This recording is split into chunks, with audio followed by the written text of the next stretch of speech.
Alrighty, so today we are going to look at 9 notable MLS playoff upsets since 2015. And obviously, this is a video. I mentioned it yesterday after that big upset that we saw between Inter Miami versus Atlanta United.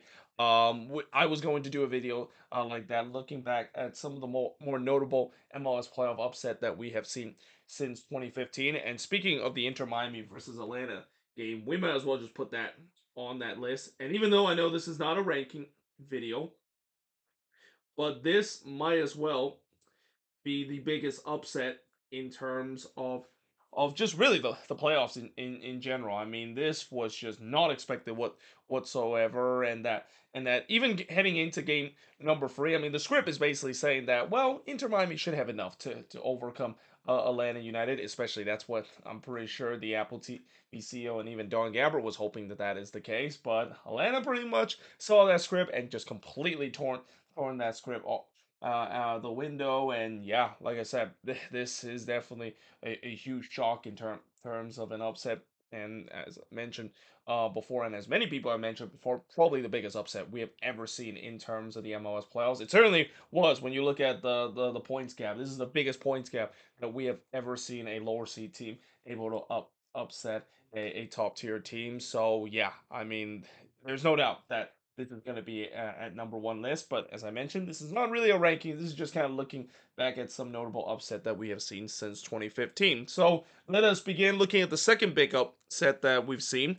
And this one was back in 2018. It was actually in the conference final between the Portland Timbers and Sporting KC. So the reason why I said this was a bit of an upset is that that year Sporting KC finished first in the Western Conference, and that was probably the best side that Sporting KC has had, and the best side that Peter Vermes has had probably since they won MLS Cup back in 2013. You could maybe even argue that it was even better because when you look at the points so they had 60 plus point that season, and not to mention the goal scoring was at its peak. They scored 60 plus goal. And while their defense wasn't as strong as what we usually see with a Peter Vermes side, everybody thinking that this is the year where Sporting KC is going to go all the way and eventually win MLS Cup. Though we'll never know when they do face against Atlanta United, and that was an Atlanta team that was also on a historic pace right now. Whether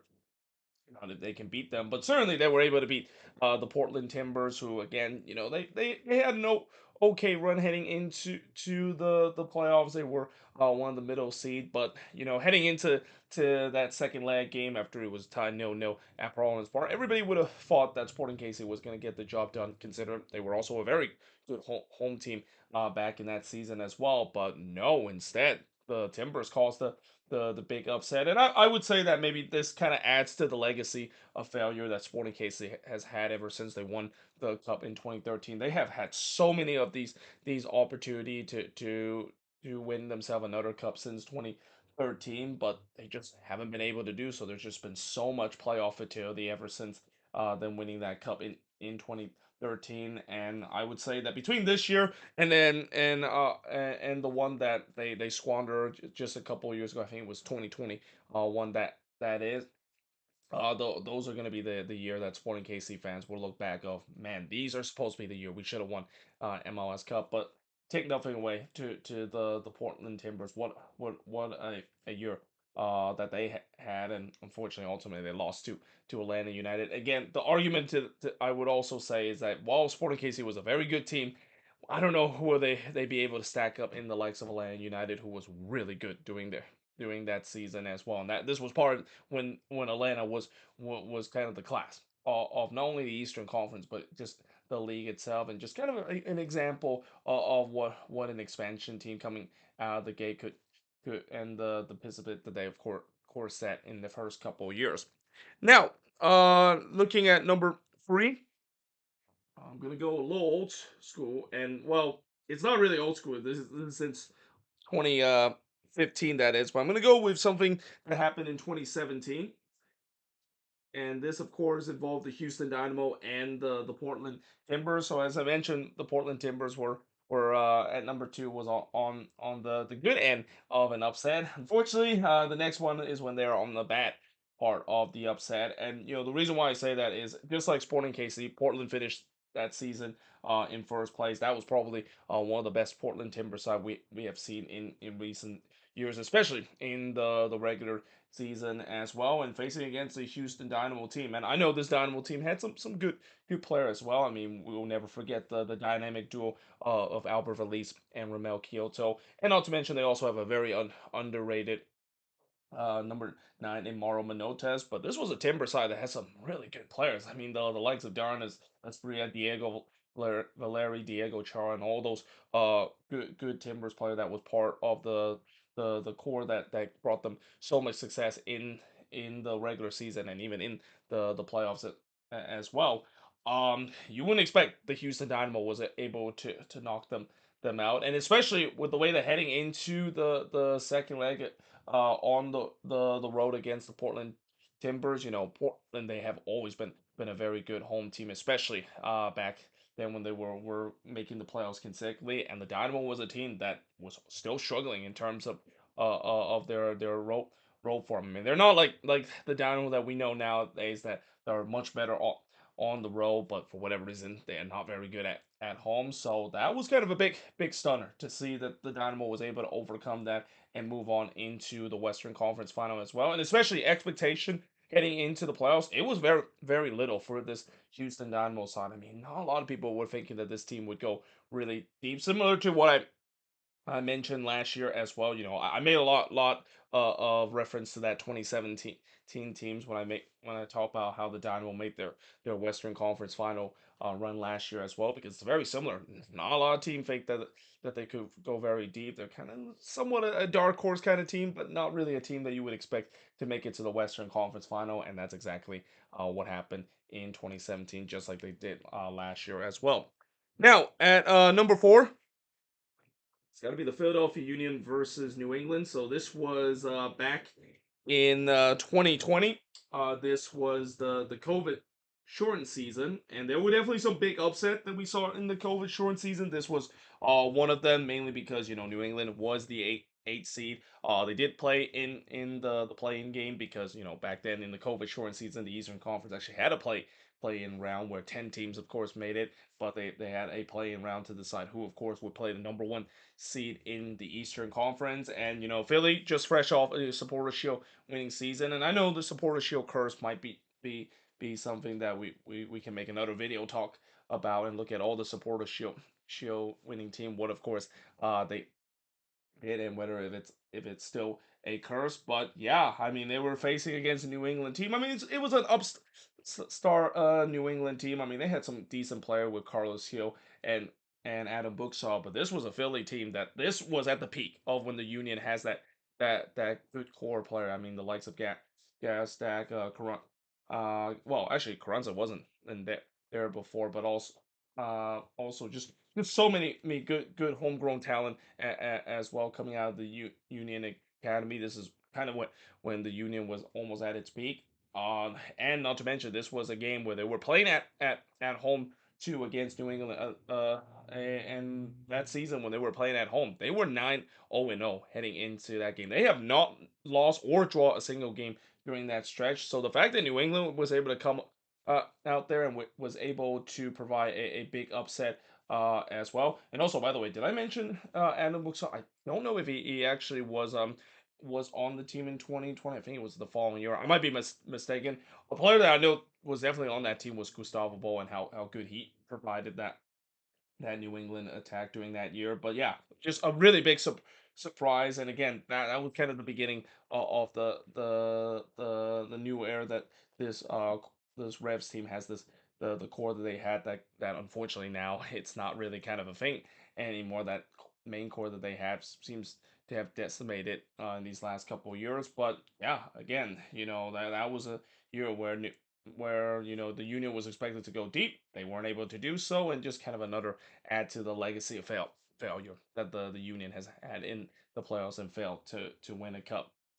Now at number 5, this also happened in the COVID shortened season, and that of course is Nashville versus Toronto. Though again, would you argue this is a big upset? Consider Nashville, they They were a 7 seed team, but they definitely did not play like a 7 seed team. This was a team that not only made history of being one of the few expansion team to make it to the playoffs in their expansion season, but also becoming one of the few expansion team to even win a playoff series and able to move as far as they of course have done. Prior to that, expansion team have not won a playoff series when they made the playoffs in the expansion season ever since the Seattle Sounders did back in 2009. But yeah, they were able to do so, and against a Toronto team that I mean, this Toronto team still had some really good player as well. Pozuelo was definitely one name that you can mention straight away, right? That really provide some really good attack and almost like a perfect replacement to when they lost Sebastian Javenko a couple of years as well. But yeah, overall, though this national team was able to silence Toronto for the most part. But again, the reason why some might not look this as a big upset is because many people kind of saw this as a potential upset, and not to mention Toronto unfortunately have to play in not only an empty stadium, but play in this stadium that they don't even play as their home ground. Like many Canadian teams, they have to play in the U.S. And I think this game was actually in Hartford, if I remember in the first round. So you obviously don't have that home field advantage, and I think that's kind of the reason why we saw a couple of big upsets in the COVID shortened season. I mean, with no fans being in the stands, it's almost kind of equal, and that home field advantage kind of feeling is not really there compared to previous year. Now, looking at number six, and this is one that is very old, and I kind of hardly remember this matchup, but this was the 2015 conference Western Conference final match between the Portland Timbers and FC Dallas, where the Timbers were able to cause the upset against Dallas. And again, and Dallas of course was the number one seed. This was back when Oscar Pereira was really brewing some good players. And again, Dallas, they were kind of a team that was similar to the Union, really build up their academy, and eventually a lot of those academy player comes up big. And not to mention also they made some good signings as well. And really that Dallas team in 2015 and 16, that team that won the U.S. Open Cup, even win the Supporter Shield in 2016. It's kind of hard to believe it, even in that short term, that they didn't eventually win a cup as a resort. But yeah, the Portland Timbers coming into this to that game, they were definitely the underdog. Though I will say that just like the Nashville versus Toronto kind of upset, it wasn't really as big of an upset, and especially it kind of also doesn't help that heading into the second leg, the Timbers were already 3-1 up in terms of the two-legged affair back when MLS used to do two-legged affair. Though I will also remember that was kind of a game where Dallas actually made it very interesting. They pulled within one goal of the aggregate, and the Timbers almost blew it late. But fortunate for them, they were able to score the late goal to not only tie that game, but also end up winning the the the aggregates and end up going to MLS Cup for the first time in their club history. And we know how that went when they play against the Columbus Crew in that 2015 MLS Cup. Then we look at number seven, and at number seven, I would say, actually, let me take a look. I think I have number seven. 1, 2, 3, 4, 5, 7, 8. Yeah, I think I might have missed one, but actually, this is number seven. I of course put it all on the note boards, that is. And that of course is the one that we just saw recently. This happened last year, which is Sporting KC versus St. Louis. And again, you could argue, was this maybe considered to be a big upset, considering the fact that it's not really kind of considered a big upset, considering that St. Louis, yes, they finished first in the Western Conference standing, but they were one of the worst teams to finish at the top spot, and the West was really weak last year as well.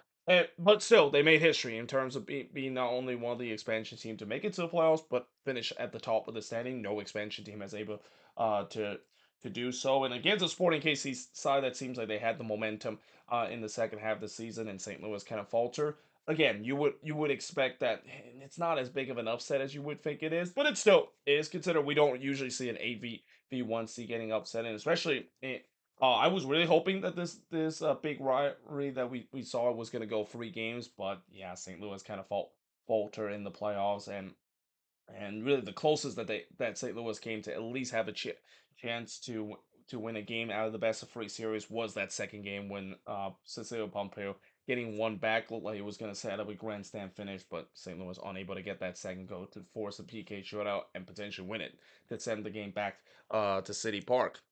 But that being said, looking at number 8 right now, and I'm gonna go with this matchup, Toronto versus Atlanta.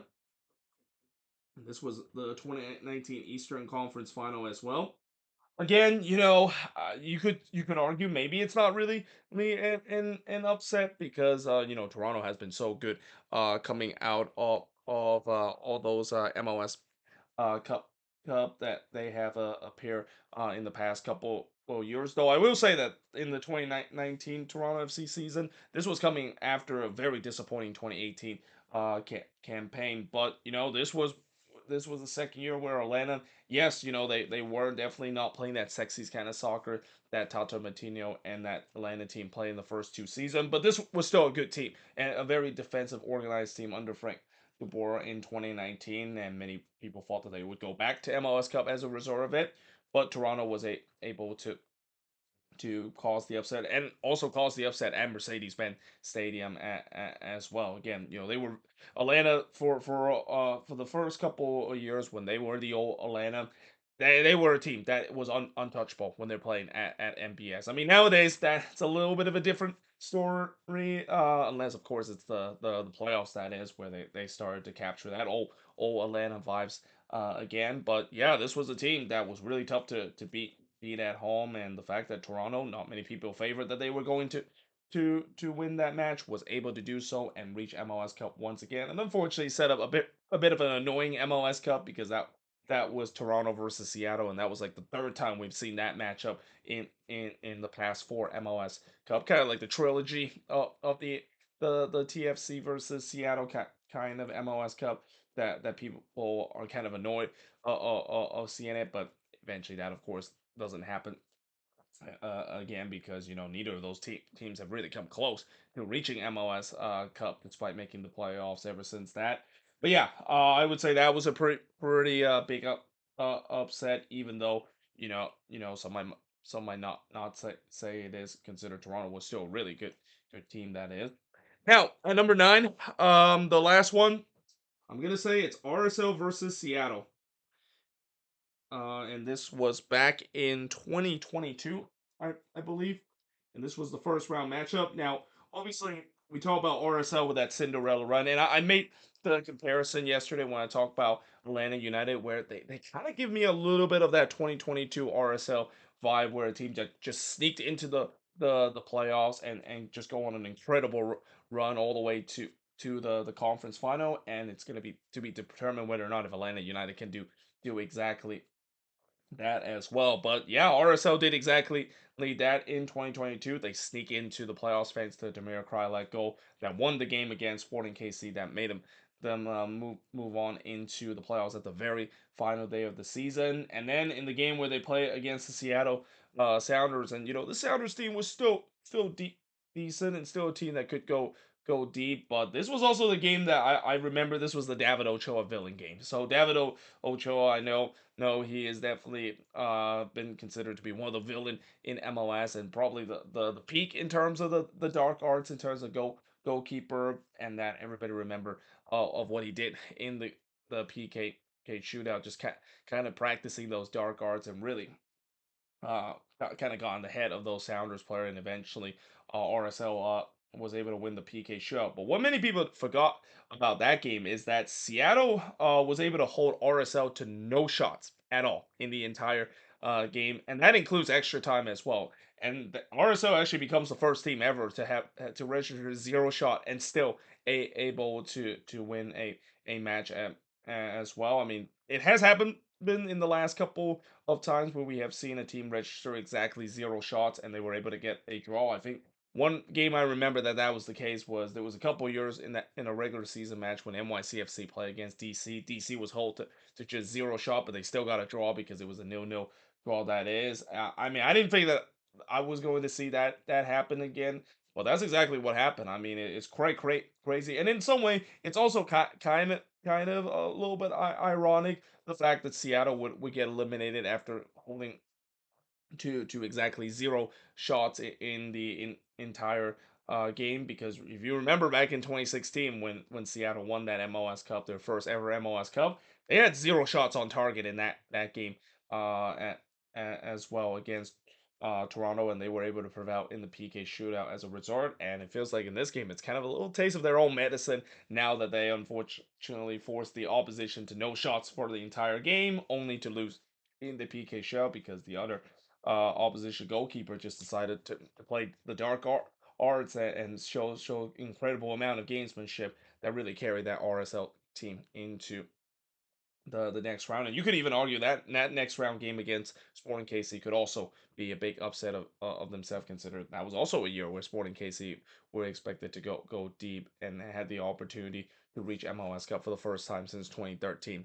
But there you have it. That is pretty much it. Looking at 9 notable MLS upsets since 2015. As always, let me know in the comments below what do you think of this video, and let me know in the comments below if there any notable MLS upset that we are going to or any notable upset that I missed. I mean, I know some people will mention some of the notable upsets from this year as well. Some might even mention the 5-0 beatdown that Vancouver had against the Timbers. That was kind of a notable upset, though. Again, the Timbers weren't playing very well coming into the playoffs as well. Though I think the big upset of that is that nobody expect Vancouver was going to put up a 5 spot, and Vancouver was also a team that were not playing very well heading into the playoffs as well.